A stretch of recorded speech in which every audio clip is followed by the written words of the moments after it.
C'est en 1974 que les premiers bâtiments ont été construits grâce aux fonds propres des autochtones. Nous sommes au poste de santé de Bassir, situé dans la commune de Kartiak, département de Bignona. Il a été inauguré en 1980 et à partir de ce moment, il porta le nom de Yorogan Gueye, médecin-chef de la région de Ziguinchor de l'époque. L'accession de notre pays à l'indépendance a fait de chaque citoyen bessirois un acteur de son propre développement d'abord. Et c'est dans ce sens-là que les fils de Bassir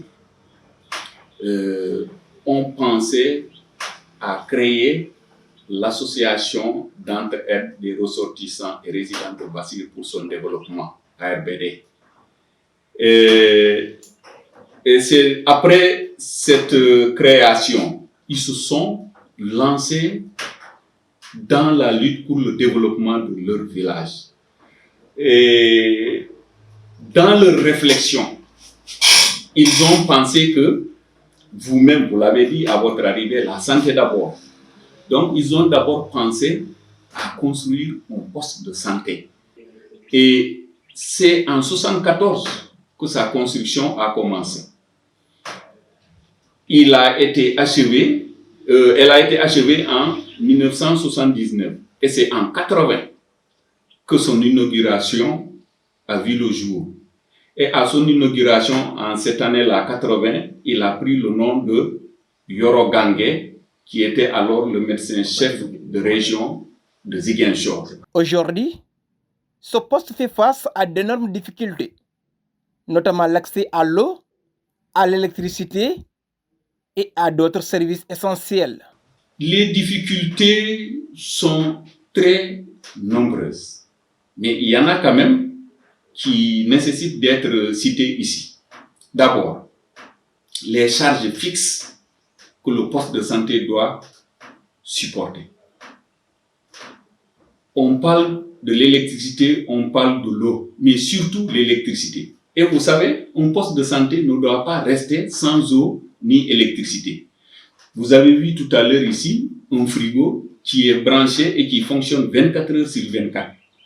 Il sert de conservation de certains produits médicamenteux il faut obligatoirement les mettre au frais. Ici, l'inquiétude liée au déplacement en cas d'urgence est parfois synonyme de souffrance pour les malades. L'unique ambulance, vieille de plus de 20 ans, ne répond plus aux besoins présents des populations. Et justement, vous avez dépassé ici une carcasse d'ambulance. Pas très longtemps qu'hier, avant-hier d'ailleurs, on avait un cas urgent qu'il fallait évacuer vers le centre de santé de référence qui est Tchonkessi. Mais nous avons eu d'énormes difficultés pour pouvoir décrocher une ambulance de notre village. Parce qu'ils habitent loin, pas des difficultés liées à leur propre lenteur, mais l'ambulance doit venir de loin. D'abord, comme je l'ai dit tout à l'heure, un chauffeur qui est considéré comme un bénévole, il faut qu'il vaque à d'autres besoins pour pouvoir survivre. Si vous l'appelez pendant qu'il est au champ, qui sont par exemple à des kilomètres de son village, il faut rentrer à pied, venir se laver pour mettre ses habits, porter ses habits et venir secourir le malade. Il va devenir comment? De nouveaux projets sont en cours à hauteur de 40 millions. Les projets, c'est aussi la construction du logement de l'infirmier et même de la sage-femme. Ça, c'est un programme du PNDL et du PEDEC. Évidemment, il y a la mairie qui est aussi là-dedans, dans ce projet, parce qu'il va participer pour 2 millions. Donc, les 2 millions vont venir trouver 38 millions du PEDEC et du PNDL. Ça va faire 40 millions et c'est ça le coût de ce projet-là. Le personnel reconnaît les efforts de la municipalité, mais appelle à un engagement renforcé pour améliorer les conditions de travail et de prise en charge. Ces factures-là. Donc, nous, je pense que si le maire peut étendre vraiment ses capacités vers la prise en charge des factures de courant au niveau de sa commune, ce serait encore meilleur. Autrement dit,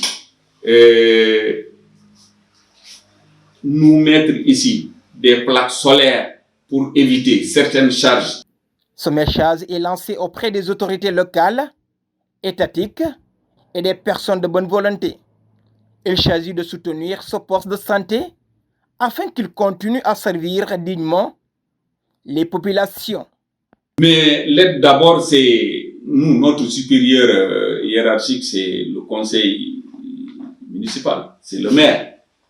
Ensuite, en dehors de ça, nous sommes en train, nous avons lancé une levée de fonds au niveau de tous les fils de Bassir ou d'ailleurs, pour que chacun puisse vraiment faire face à ça, pour que nous puissions faire face à ça. Le poste de santé de Bassir, témoin de l'histoire et de la solidarité des communautés, incarne aujourd'hui un appel urgent à la responsabilité collective.